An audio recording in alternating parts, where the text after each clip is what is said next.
എന്നുള്ളതാണ് വളരെ സിമ്പിൾ ആയിട്ട് പറയാം. അപ്പൊ ഈ ആംഗ്യം എങ്ങനെയാണ് മുദ്രയാവുന്നത്? നിങ്ങളോട് മഴ എന്ന് മുദ്ര കാണിക്കാൻ പറഞ്ഞാൽ നിങ്ങൾ എങ്ങനെ കാണിക്കാം? ശബ്ദം വേണ്ട, പാമ്പറ്റാണ് തീർച്ചയായിട്ടും മഴയ്ക്ക് എങ്ങനെ മഴ കാണിക്കണം? പ്ലസ് ടു ആയിട്ട് 10ാം ക്ലാസ് മഴ കാണിക്കും. മറ്റേ മഴ പെയ്യട്ടെ, മഴ പിന്നെ തിരിച്ചെടുത്ത മഴ മഴ എവിടുന്നാ വരിക? അവിടുന്ന് എന്തെങ്കിലും കാണിക്കും, കൈകൊണ്ട് കാണിച്ചോളൂ. അല്ലെങ്കിൽ ഗൗരിയോട് കാണിക്കാൻ പറയും. അത് മതി. ഗൗരി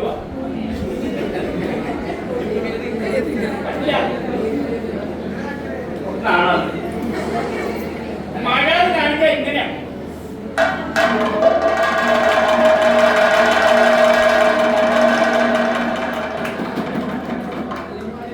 കുട്ടികളാണ് കാണിച്ചത്. നിങ്ങൾക്ക് നിങ്ങളുടെ നിഷ്കളങ്ക നഷ്ടപ്പെട്ടു പോയി. വലിയ അതിയായ ദുഃഖം. 4ാം ക്ലാസ്സിലുള്ള കുട്ടികളെ സ്കൂളിൽ കുട്ടികളെ അവരുടെ ശർവറ മഴ പെരുമഴയാക്കിയിരുന്നു. നിങ്ങൾക്കൊരു അപ്പൊ കയ്യൊന്ന് പൊന്തിക്കാൻ വേണം. ശരി, ഇതൊരു ആംഗ്യം. ഈ ആംഗ്യം മഴ എന്നതിന്റെ ചലനത്തെയാണ് കാണിച്ചത് അല്ലെ? മഴ പെയ്യുമ്പോ ആകാശത്ത് കീഴ്പ്പെട്ടാണ് അല്ലെ? ഇനി താമര എന്നൊരു പൂ കണ്ടിട്ടുണ്ടോ നിങ്ങൾ? കണ്ടിട്ടൊന്നുണ്ടാവില്ല. പൊളിറ്റിക്കൽ താമരയല്ല, ഒരു താമര പിഴിയുക എന്ന് പറഞ്ഞാൽ നമ്മൾ താമര കാണിക്കുന്നത് എങ്ങനെ കാണിക്കാം? അതാ പറ്റും കേട്ടോ, അടിപൊളി.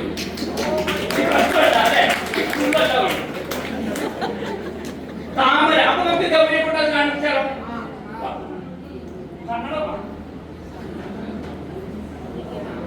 ഇത് ശ്രീകൃഷ്ണപുരത്ത് ഗൗരി വിരിയുന്ന താമരയാണ്. കുന്നംകുളത്ത് വേറെ തരത്തിലാട്ടോ ഇവിടെ വിരിയണം.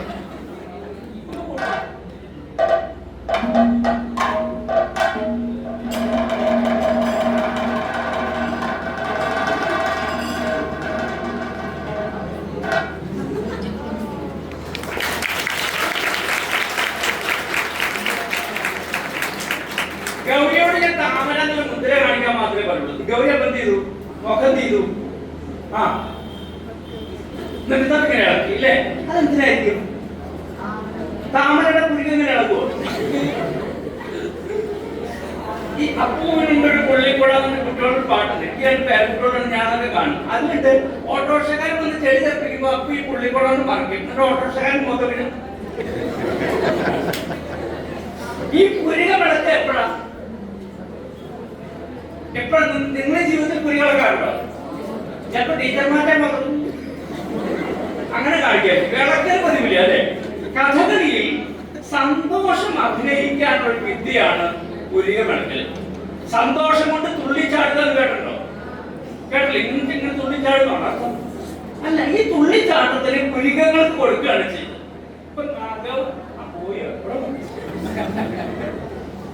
ഗൗരികൾ പുരിക വിളക്കിയത് ഈ സന്തോഷം കാണിക്കാൻ, അല്ലെങ്കിൽ ഒരു പൂവ് കണ്ടപ്പോൾ, വിരിഞ്ഞു നിൽക്കുന്ന പൂവ് കണ്ടപ്പോൾ പൂവിന് താൻ കാണപ്പെട്ടു എന്ന് പൂവിന് തോന്നിയല്ലോ. പൂവിനെ കണ്ടു, എനിക്ക് കണ്ട ആൾക്ക് സന്തോഷമായി. ഇവിടെ 2 സന്തോഷങ്ങൾ നടത്താണ്. ഈ സന്തോഷം മുഴുവൻ അഭിനേതാവിന്റെ അല്ലെങ്കിൽ അഭിനേതാവിന്റെ മുഖത്ത് പ്രകടിപ്പിക്കാൻ വേണ്ടി പുരികങ്ങൾ ഇളക്കുന്നു. നമ്മൾ കാണിക്കും.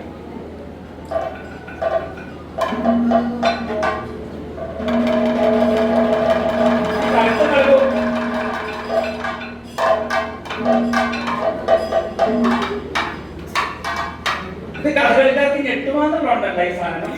മനോഹരമായ വസ്തുക്കൾ കണ്ടാൽ അപ്പൊ കഥകളിയില് പെടലി വെട്ടിക്കുക എന്നല്ല പറയാ, കുറച്ചും നല്ല ഭാഷയിലാണ് പറയാ, കഴുത്തറക്കുക എന്നാണ് പറയാ കേട്ടോ. ഇത് അഭിനയത്തിൽ തൊട്ട്. അപ്പൊ ഈ മുദ്ര ഇത് താമരയാണെന്ന് നമുക്കെല്ലാം മനസ്സിലായി അല്ലേ? ഇനി ഗൗരി ഈ താമരയിലേക്ക് ഒരു വണ്ട് വന്നിരിക്കുന്നതായിട്ട് അഭിനയിക്കുകയാണ്. പറ്റില്ലേ? വന്നോട്ടെ വന്നോട്ടെ, ലിമിറ്റഡ് ഷോപ്പായിട്ട്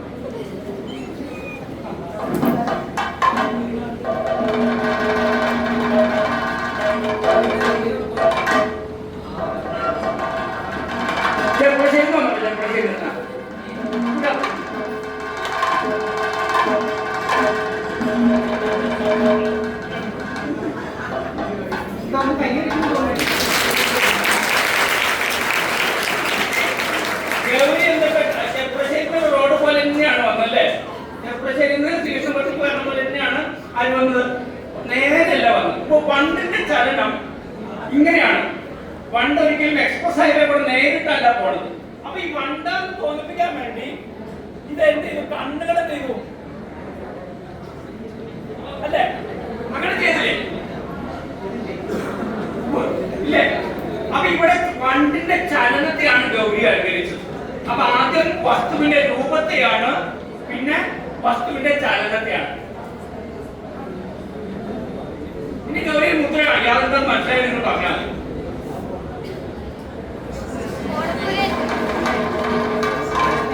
എന്താ സാധനം? ഓടക്കോളോ? എൻ രമണിയാണോ? ഏത് കൃഷ്ണൻ? ഇവിടെ ചാലക്കുടി ഓർക്കണോ? ശ്രീകൃഷ്ണൻ. അദ്ദേഹം എങ്ങനെയാണോ? ഇങ്ങനെ ഇങ്ങനെ ഇങ്ങനെ കാണിക്കുന്ന ഒരേ ഒരാളെ നമുക്ക് പറ്റിയുള്ളൂ. ആരാണ് അദ്ദേഹം? ഇങ്ങനെ ആയിരുന്നു എന്ന് എന്നോട് ചോദിക്കരുത്. ശിവകാശിയിൽ നിന്ന് കലണ്ടർ ഇറങ്ങിയ പിന്നെയാണ് ഇങ്ങനെ ആയതെന്നാണ് ഞാൻ കേട്ടിട്ടുണ്ട്. അതിനു മുമ്പ് ശ്രീകൃഷ്ണൻ എങ്ങനെയാണെന്ന് എനിക്ക് അറിയില്ല. സോറി. ഏതായാലും ശ്രീകൃഷ്ണൻ എന്ന് പറഞ്ഞാൽ ഒരു രൂപം. ഇത് ഞങ്ങൾ കുന്നമളത്തൊരു കഥയുണ്ട്. എന്തായാലും കുന്നമളത്തുള്ള ഒരാൾ ശ്രീകൃഷ്ണനെ വരയ്ക്കാൻ തുടങ്ങി. അപ്പൊ ഭാഗവത്ത് പറയേണ്ടത് വലതുകാലിന്റെ മുകളിൽ ഇടതുകാലം പഠിച്ചു വെച്ചു ഏതോ ശ്ലോകത്തിൽ പറയേണ്ടത്. കുന്നമളത്ത് വിഷയമില്ല. ഞാൻ അങ്ങനെ വരച്ചേക്കാം വിചാരിച്ചു. വരയ്ക്കുമ്പോൾ കാലം ശരിയാവില്ല. എങ്ങനെ വരച്ചാൽ ഒരു കാല് പോളിയോ വരച്ച പോലെ ചെറുതായി പോകും. അപ്പൊ അവസാനം എന്ത് ചെയ്തു വെച്ചാൽ ഇദ്ദേഹം ഈ കാല് മാസ്ക് ചെയ്ത്, വലത് കാലാണ് ശരിയാവാത്തത്, വലത് കാലിന്റെ മീതെ മാസ്ക് ചെയ്തുകൊണ്ട് ഇടതുകാലം വെച്ചു. ഇങ്ങനെയാണ് ഈ സാധനം പോപ്പുലർ ആയത്. കുന്നമളത്തെ കഥയുണ്ട്, നേരാണെന്നറിയില്ല. ഏതായാലും ഇത് രൂപമാണ്. വസ്തുവിന്റെ കൃഷ്ണൻ എന്ന് പറഞ്ഞാൽ നമുക്ക് പരിചിതമായ ചിത്രം വരച്ച് കാണിക്കുകയാണ് ചെയ്യുന്നത്. അപ്പോ വസ്തുവിന്റെ രൂപത്തെ, ചലനത്തെ, അല്ലെങ്കിൽ വസ്തുവിന്റെ അവസ്ഥയെ ഒക്കെ കാണിക്കുകയാണ് കഥകളി മുദ്രകൾ. ഇനി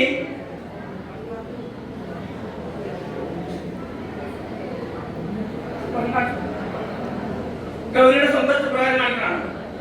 ഒന്ന് കൂടിച്ചില്ല.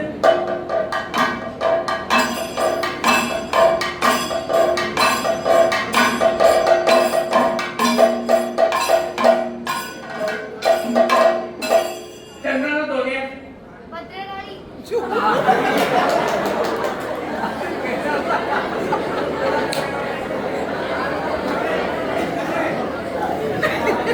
ഞാനീ നാട്ടുകാരനല്ല.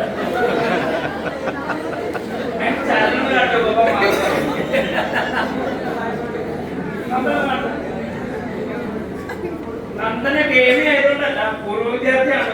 പൂർവ്വ വിദ്യാർത്ഥി ആയതൊന്നും കാണിക്കുക. അവൻ പറഞ്ഞത് മാറ്റിയെടുക്കണം.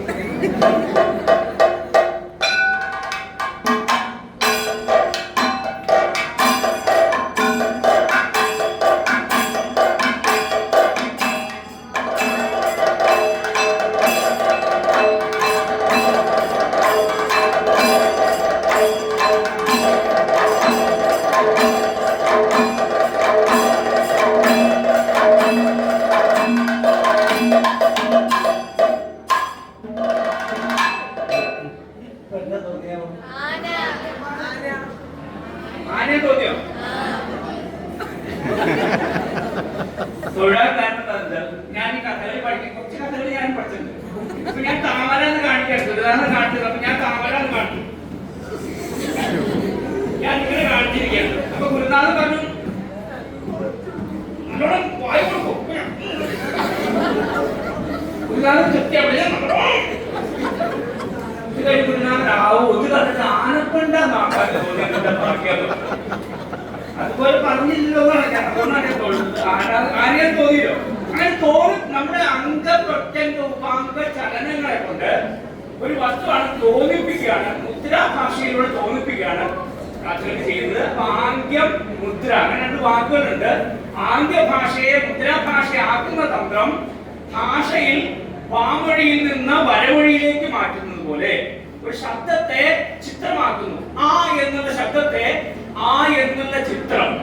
എന്റെ കുട്ടികളെ എഴുതുക എന്നല്ല പറയാ, അവർ വരയ്ക്കുക എന്നാണ് പറയാ. അക്ഷരം വരയ്ക്കുകയാണ്. അപ്പൊ ചിത്രം വരയ്ക്കുകയാണ്. അപ്പൊ വാമൊഴിയിൽ നിന്ന് വരമൊഴിയിലേക്ക് മാറ്റുന്നത് പോലെ ആംഗ്യഭാഷയെ മുദ്രാഭാഷയിലേക്ക് ആക്കുകയാണ് കഥകളി. അപ്പൊ ചില ചിട്ടപ്പെടുത്തൽ ആവശ്യമാണ്. ആ എന്നുള്ള ശബ്ദത്തിന് ഇങ്ങനെ രൂപം ആദ്യം പറഞ്ഞവർ വിചാരിച്ചിട്ടുണ്ടാവില്ല. പിന്നെ എപ്പോഴോ ആണ് ഈ രൂപം വന്നിട്ടുണ്ടാവുക. ഇപ്പൊ എല്ലാവർക്കും ഈ രൂപം കണ്ടാൽ ആ എന്ന് ഓർമ്മ വന്നു എന്ന് പറഞ്ഞതുപോലെ വാമൊഴിയിൽ നിന്ന് വരമൊഴിയിലേക്ക് മാറിയ പോലെയാണ് ആംഗ്യഭാഷയിൽ നിന്ന് മുദ്രാഭാഷയിലേക്ക് വന്നത്. ഇത് കഥകളിലെ പ്രത്യേകതയാണ്. ഇനി ഭാവത്തെ കുറിച്ച് പറഞ്ഞു. ആനയുടെ അഭിനയിച്ചതല്ലേ. മുഖം മനസ്സിന്റെ കണ്ണാടി എന്ന് പറഞ്ഞത് എന്താ അതിന്റെ അർത്ഥം?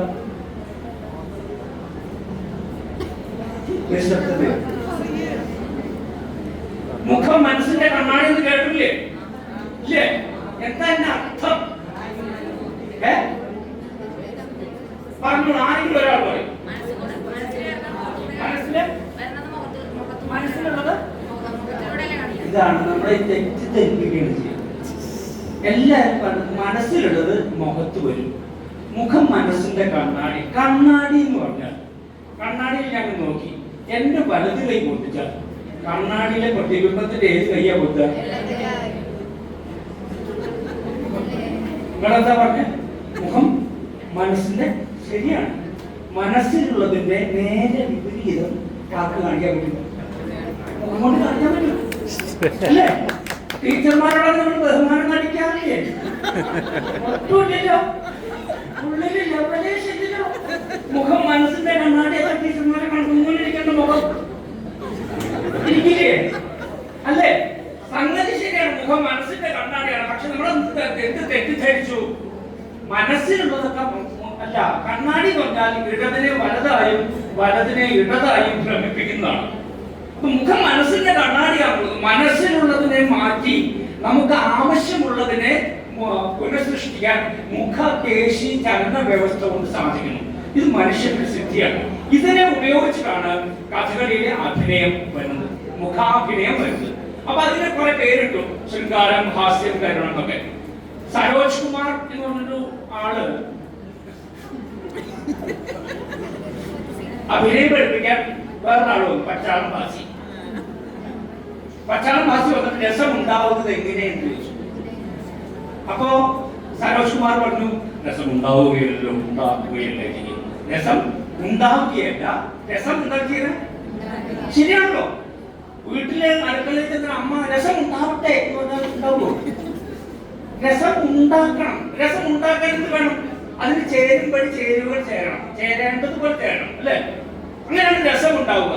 ആ രസം ഉണ്ടാക്കി അവിടെ നിന്ന് വെച്ചാൽ രസമാവോ? അത് സ്വാദ് നോക്കണ്ടേ? അപ്പോഴല്ലേ രസമാവുള്ളൂ. അപ്പൊ രസം എന്നത് വലിയൊരു പ്രോസസ്സാണ്. അത് ഉണ്ടാക്കാനുള്ള ചില തന്ത്രങ്ങളെ കഥകളിൽ ഉപയോഗിക്കുന്നു. ഉദാഹരണം ശൃംഗാരം എന്ന് പറഞ്ഞാൽ നമ്മള് രാമകുമാരാശൻ കേട്ടോ? 8ാം ക്ലാസ്സിലെ പാഠപുസ്തകത്തിൽ ആശാന്റെ ആത്മഹത്യത്തിൽ ഭാഗം പഠിക്കാണ്. രാമകുമാരാശനോട് ഇതുപോലത്തെ കുട്ടികൾക്ക് ആശാൻ ക്ലാസ് എടുക്കുമ്പോ എന്താണ് ശൃംഗാരം എന്ന് പറയാൻ ആശാൻ പറഞ്ഞൊരു ഉദാഹരണം തന്നെയാണ് ഞാനിപ്പോൾ സ്വീകരിക്കാറ്. രാവിലെ നമ്മള് കുളിച്ച് റെഡിയായി കണ്ണാടി നോക്കുമ്പോ നമ്മൾ കണ്ണാടി മുടിയൊക്കെ ചെയ്യി കണ്ണാടി നോക്കുമ്പോൾ നമ്മൾ വെറുതെ നോക്കുകയാണ് ചെയ്യാ. സത്യസന്ധമായിട്ട് പറയണം. ഞാൻ വെറുതെ നോക്കുന്നല്ലേ ചെയ്യാ. നമുക്ക് നോക്കും ചിലപ്പോ ഇങ്ങനെ നോക്കും ഇല്ലേ? അത് നമ്മുടെ കുഴപ്പമൊന്നുമില്ല. നമുക്കൊരു ആത്മവിശ്വാസം വരാൻ വേണ്ടി നമ്മൾ എങ്ങനെ കാണപ്പെടുന്നു, ഹൗ വി ലുക്സ്, നമ്മൾ എങ്ങനെ കാണപ്പെടുന്നു എന്നുള്ളത് നമുക്ക് ബോധ്യപ്പെടാൻ വേണ്ടി നമ്മൾ കണ്ണാടിയോട് മുമ്പിൽ ചെയ്യുന്ന പ്രക്രിയയാണ് ശൃംഗാരത്തിന്റെ ആദ്യപടി എന്ന് പറഞ്ഞത് ഞാനല്ല, കലാമണ്ഡലം രാമകുമാരാശനാണ്. ഇവിടെ തുടങ്ങുന്നു. അപ്പൊ ശൃംഗാരം എന്ന് പറയുന്നത് അവനവനോട്, അവനവന്റെ ചേഷ്ടകളോട് നമ്മൾ പ്രതികരിക്കുന്നിടം മുതൽ, അല്ലെങ്കിൽ നമ്മുടെ രൂപത്തോട് നമ്മൾ പ്രതികരിക്കുന്നിടം മുതൽ ശൃംഗാരം എന്നുള്ള എലമെന്റ് ഉണ്ട്. അപ്പൊ കഥകളിയിൽ നായകൻ നായികയോട്, അല്ലെങ്കിൽ തിരിച്ച് നായിക നായകനോട്, ഈ ശൃംഗാരം മാതാവിന് കുട്ടിയോട് തോന്നുന്ന വാത്സല്യത്തിലും എന്തുണ്ട്? ശൃംഗാരത്തിന്റെ എലമെന്റ് ഉണ്ട്. ഒരു പൂവ് കാണുമ്പോൾ ഒരാൾക്ക് തോന്നുന്ന സൗന്ദര്യ ആരാധനയിൽ ശൃംഗാരത്തിന്റെ എലമെന്റ്. അപ്പൊ ഇത് കാണിക്കാൻ കഥകളിൽ ഉപയോഗിക്കുന്ന തന്ത്രം അവിടെ മുഖപേശി ചലനം മാത്രമല്ല, അതിനുപയോഗിക്കുന്ന വരികൾ, ടെക്സ്റ്റ്, കഥകളി പദങ്ങൾ, കഥകളുടെ തിരക്കഥ, ആ ടെക്സ്റ്റിൽ ഈ വാക്കുകൾ ഉണ്ടാവും. അല്ലാണ്ട് ഒരല് ഒരക്ക അമ്മിക്കല്ല് എന്നൊക്കെ പറഞ്ഞാൽ ശൃംഗാരം വരില്ല. അപ്പൊ അതിന് പറ്റിയ ഏണാങ്കൻ ഇളം കാറ്റും. ഏണാങ്കൻ എന്ന് പറഞ്ഞാൽ എന്താ?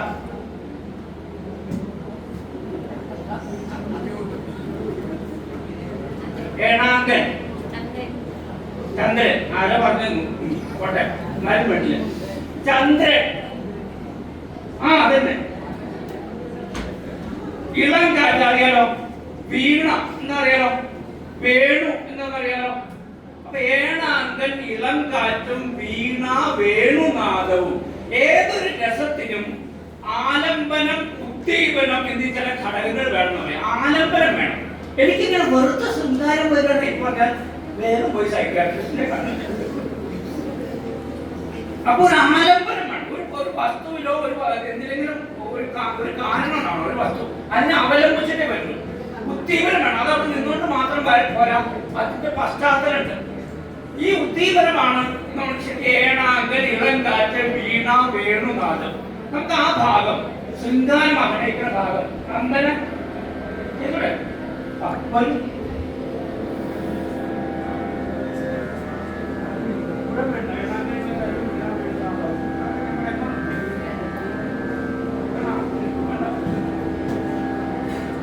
കഥാഭാഗം പറയാം. ഉത്തരാസേനത്തിന്റെ കഥ. ഉത്തരാസേനത്തിന്റെ കഥകളിലാണ് ഉത്തരാടരാത്രി പോയപ്പോ കണ്ട ഒരു ഭാഗമാണ്. ഉത്തരനും ഭാര്യമാരും. ഉത്തരൻ എങ്ങനെയൊക്കെ രാജകുമാരനാണ്. നല്ല കള്ള. കള്ള എന്ന് പറഞ്ഞാൽ അന്തപുരത്തിലാണ് അധികം. അതവിടെ സ്ത്രീജനങ്ങളെ നമുക്കിങ്ങനെ ഇരിക്കണം. നമുക്ക് ഇഷ്ടം. അങ്ങനെ ഇരിക്കുമ്പോഴാണ് മുദ്ര ഈ കാര്യങ്ങൾ പറഞ്ഞത്. ഏണാങ്കൻ ഇളം കാറ്റും വീണ വേണുനാദവും ചേണാർന്ന കുസുമാദീപകളെല്ലാം പ്രാണവല്ലഭന്മാരെ ഇതിലൊക്കെ ഉണ്ട്. അത് ഏണാങ്കനുണ്ട്, ഇളങ്കാറ്റുണ്ട്, വീണാനാഥുണ്ട്, വേണുനാഥുണ്ട്. നിങ്ങളില്ല ചൈക്ക് ഭയങ്കര സങ്കടമൊന്നും നല്ല സന്തോഷം കേട്ടുന്നു എന്ന് പറയുന്ന ഭാഗമാണ് ഇരയിമ്മൻ തമ്പി എന്ന് പറഞ്ഞാൽ അദ്ദേഹം എഴുതിയ ഉത്തരാസേനയുടെ കഥ. പറഞ്ഞ കഷ്ടം ശൃംഗാരത്തിന്റെ ഉദാഹരണമായിട്ട് നന്ദൻ എന്ന് കാണിക്കും. ശ്രദ്ധിച്ചോളൂ.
Kusuma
പൂർത്തിയായിട്ടില്ല.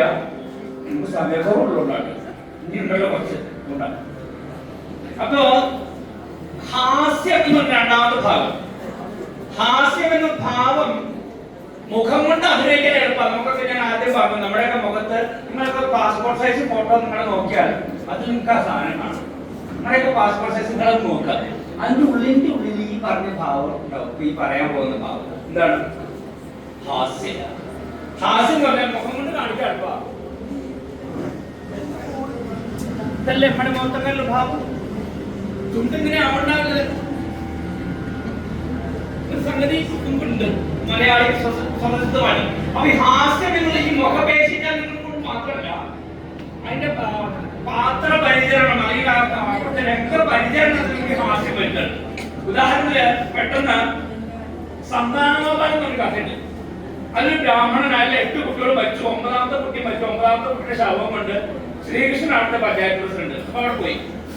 അവിടെ ചെന്നു എന്തെങ്കിലും കിട്ടുക, ലൈഫ് മിഷനിലാണ് മേടിച്ചിട്ട് കിട്ടുന്നില്ല, അതൊന്നും എന്തെങ്കിലും കിട്ടും. ലൈഫ് കുട്ടികളുടെ ലൈഫും ഇല്ല, ആകെ ബുദ്ധിമുട്ടാണെന്ന് പറയാൻ വേണ്ടി അനവധി വട്ടം പോയിട്ട് അന്നൊന്നും ഒരാൾ തിരിഞ്ഞു നോക്കിയില്ല. ഇത്തവണ കുട്ടിയുടെ ശവം കൊണ്ടാണ് ചെന്നത്. ആരും മൈൻഡ് ചെയ്തില്ല. അപ്പൊ അവിടെ ഉള്ള ഒരു വിദ്വാൻ ചാടി പുറപ്പെട്ടു. അടുത്ത കുട്ടിയെ ഞാൻ ഉപേക്ഷിച്ചോളാം, എന്നെ മനസ്സിലായില്ലേ, ഞാൻ അർജുനാണ്. കേരളത്തിന്റെ അർജുനാണ്.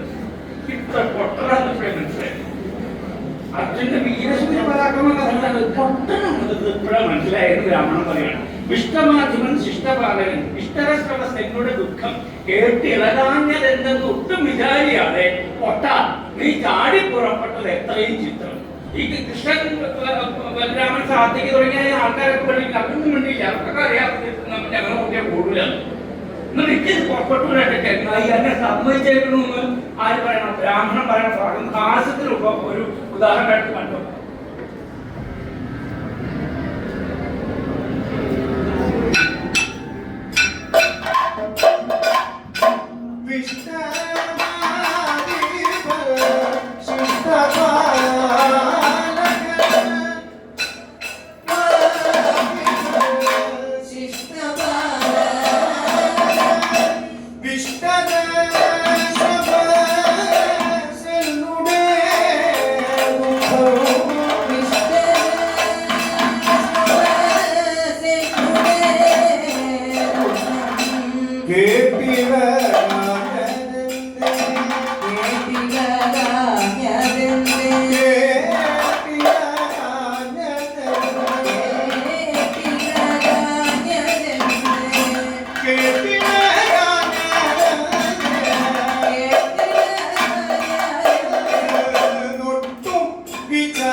കരുണം എന്ന് പറഞ്ഞ ശോകമാണ്. 10ാം ക്ലാസ്സിലെ കുട്ടികളോട് പറയണം, അനക്കം കൂടാതെ നരവരൻ അണഞ്ഞ് ആശു പുതുക അനഘ സ്വർണ്ണ അഭക്ഷൈതം അരയെന്ന പടിവിടം ഇണക്കാമെന്നോട്ടം ഇതമോട് പിടിച്ചോരളവിലെ കനക്കും ശോകം പൂണ്ടൂജിവ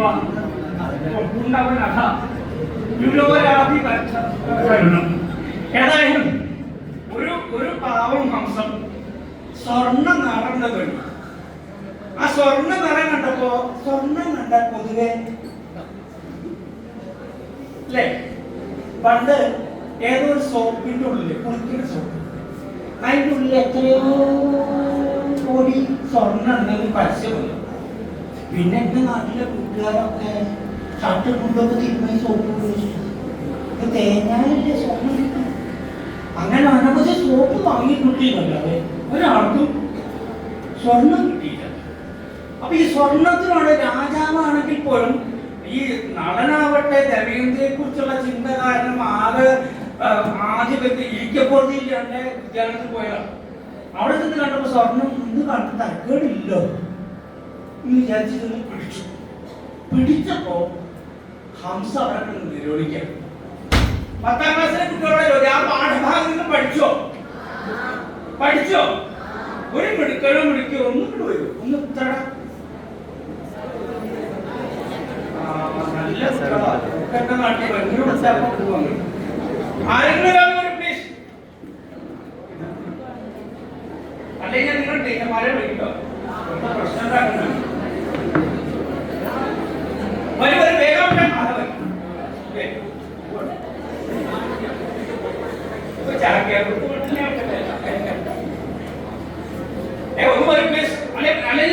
ചേച്ചിമാർ ചേട്ടന്മാരിവിടെ തയ്യാറായിരിക്കണം. അവര് വരുന്നില്ല. വേറെ ഒന്നുമില്ല, കൊല്ലാനോ തന്നെ വളർത്താൻ തന്നെയാണ്. ഇന്ന് വരും, വരില്ല.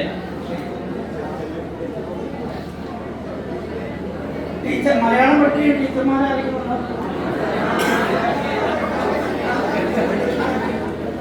ടീച്ചർ എന്ന് പറഞ്ഞാൽ ആരും പാഠം, 1 2 ടീച്ചേഴ്സ്.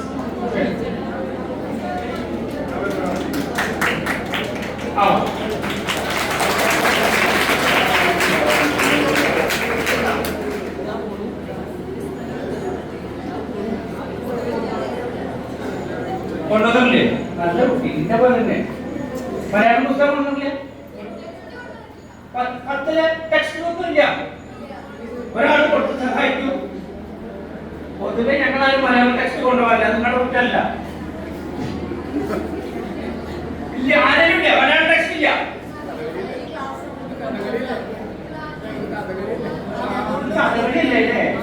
അതിന് ടെക്സ്റ്റ്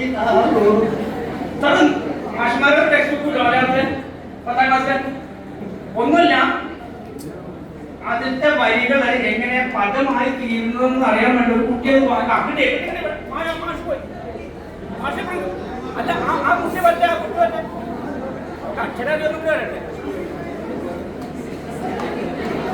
ദേശവരാണ് ക്യാമ്പ് അല്ലേ?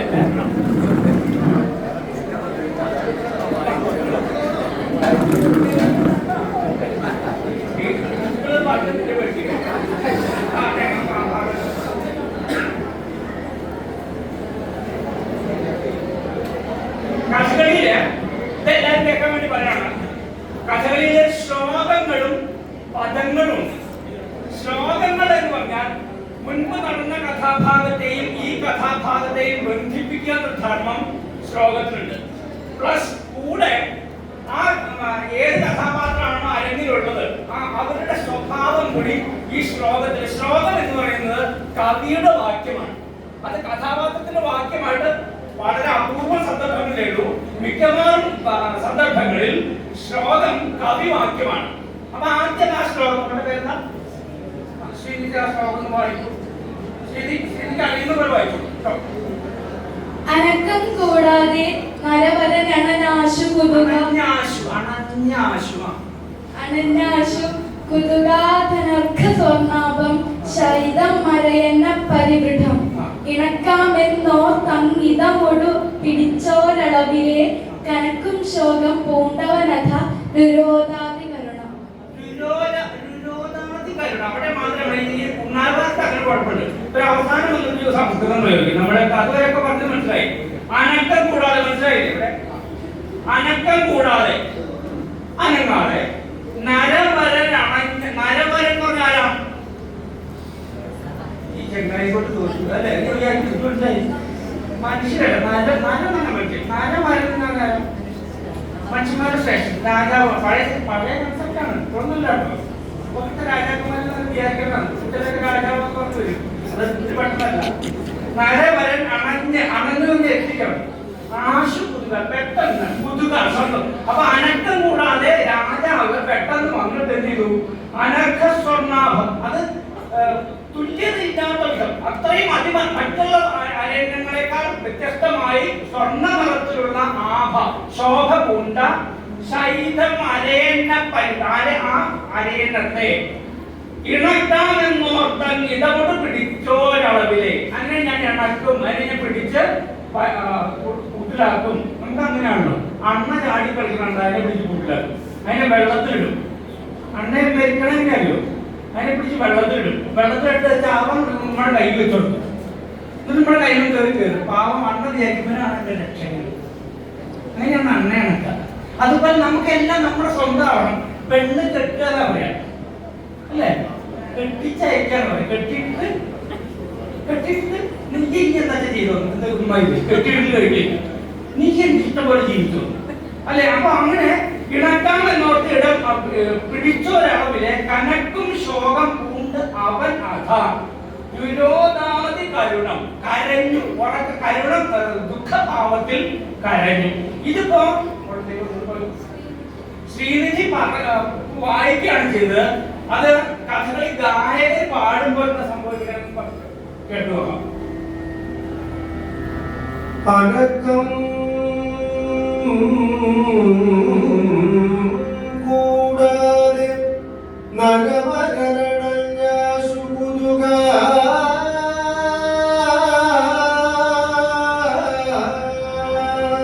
അനർഘ സ്വർണ്ണ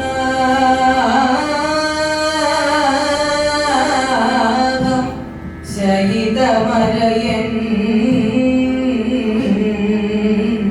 പരിവൃഢം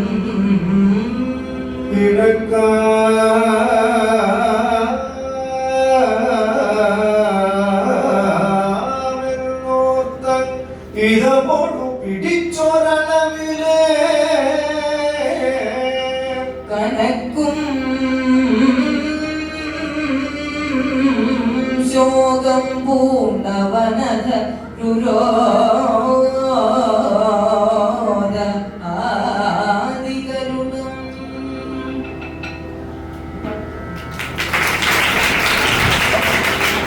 ഇത് കേട്ടപ്പോ ചിലർക്കെങ്കിലും സംശയം, നമ്മൾക്ക് ബന്ധപ്പെട്ട് പ്രത്യേകിച്ച് സംശയം, നടന്റെ കാര്യമാണോ നമ്മൾ പറഞ്ഞത്?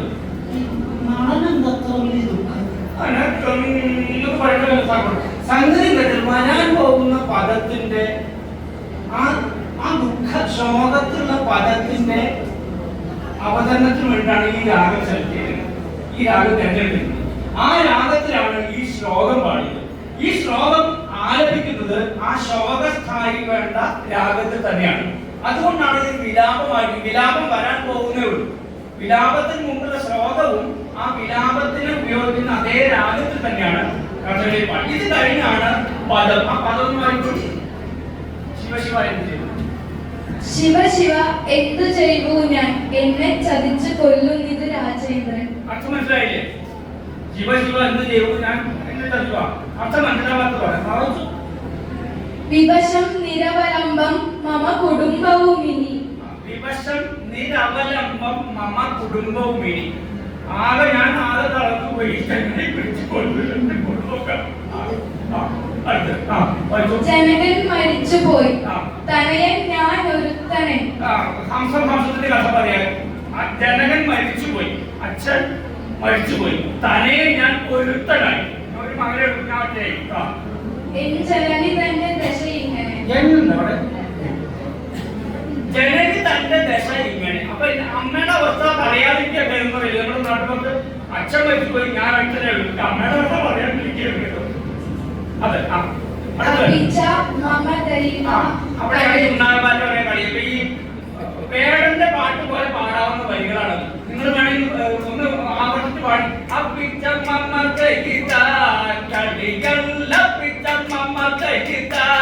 കളികൾ അനധിച്ചിത സൂത കളിയല്ലൂത കളയുമതി വിദുര അനൻ കളയുമതി വിദുര. വളരെ റിതമിക്കായിട്ട് ഈ റാപ്പ് പറഞ്ഞോ അല്ലേ, റിതം ആൻഡ് പോയം അല്ലേ, അതാണ് റാപ്പ് അല്ലേ. RAP RIP അല്ല കേട്ടോ, അത് വേറെ ചരിത്ര രണ്ടും ഒന്നാം ധരിച്ചിട്ട് പറയുന്നതാണ്. അപ്പൊ ആ റാപ്പ് വേടന്റെ റാപ്പ് പോലെ അത്രയും ചടുലമായ ആലാപന സൗന്ദര്യം ഉള്ള ഒരു പദമാണ് ഈ പദം. അതാണ് നിങ്ങൾക്ക് പാഠപുസ്തകത്തിൽ ഉൾപ്പെടുത്തിയത്. അതായിക്കൊള്ളു. അപ്പൊ ഏതായാലും ഞാൻ അതിനെ മിസ്റ്റേക്കില്ല. ആ ഭാഗം നമുക്ക് അഭിനയിക്കുകയാണ്. നന്ദന നടനായും അടിയൻ ഹംസമായിട്ട് അഭിനയിക്കാൻ ശ്രമിക്കാം.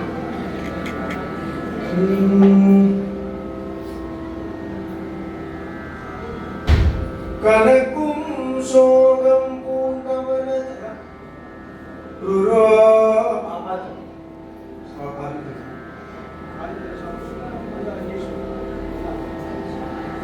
അനക്കം കൂടാതെ നരവരണുക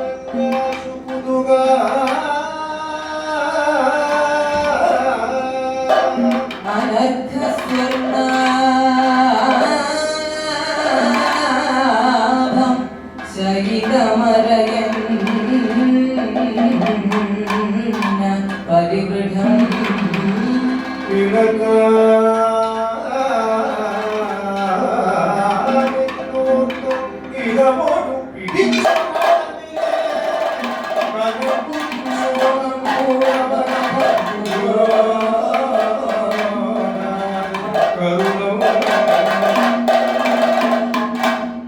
ശിവ ശിവ എന്തു ചെയ്യൂ ഞാൻ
Amen.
ഇപ്പോ കരുണം എന്നുള്ള ഭാവം നിന്റെ ഇടയിൽ ഞാൻ കാണിച്ചു എന്നാണ് എന്റെ വിചാരം. നിങ്ങൾക്ക് എന്താ തോന്നിയെന്നില്ല.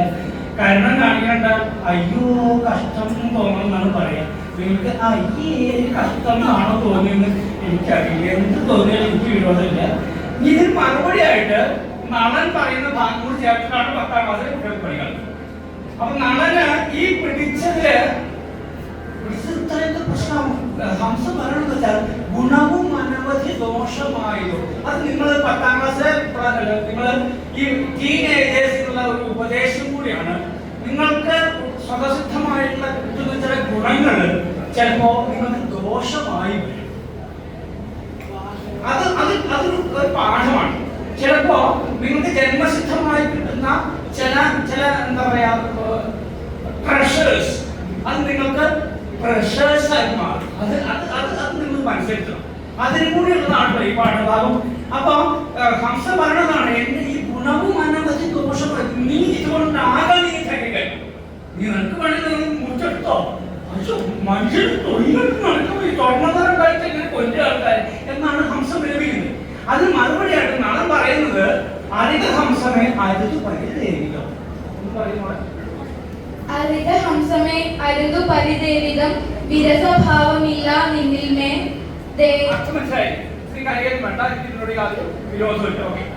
ദേഹമനുപമിതം കാൺമാൻ മോഹഭരമുദിതം നിങ്ങൾ സ്നേഹമേ വിഹിതം ന മയാ ദ്രോഹ മിതു ദേഹമനുപമിതം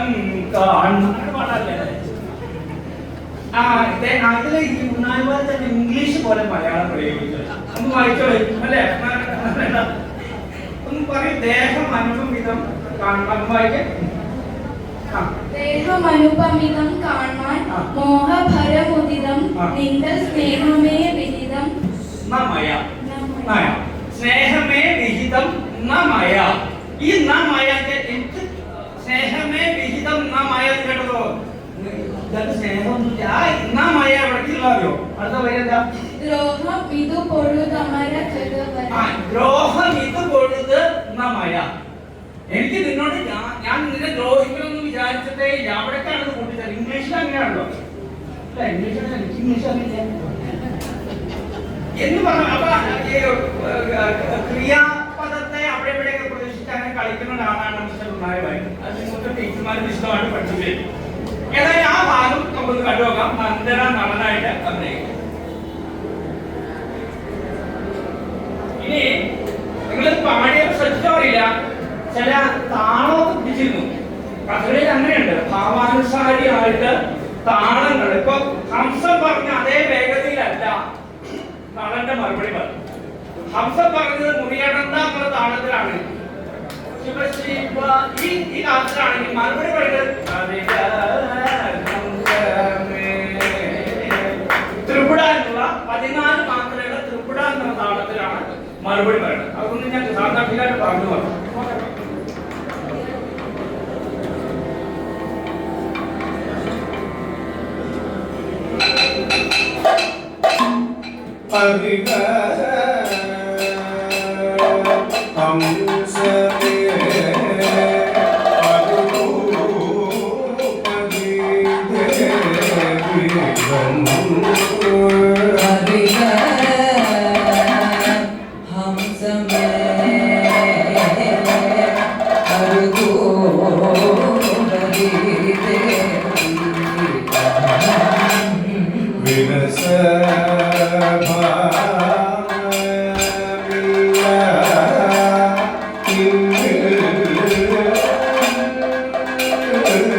Yeah.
Ariga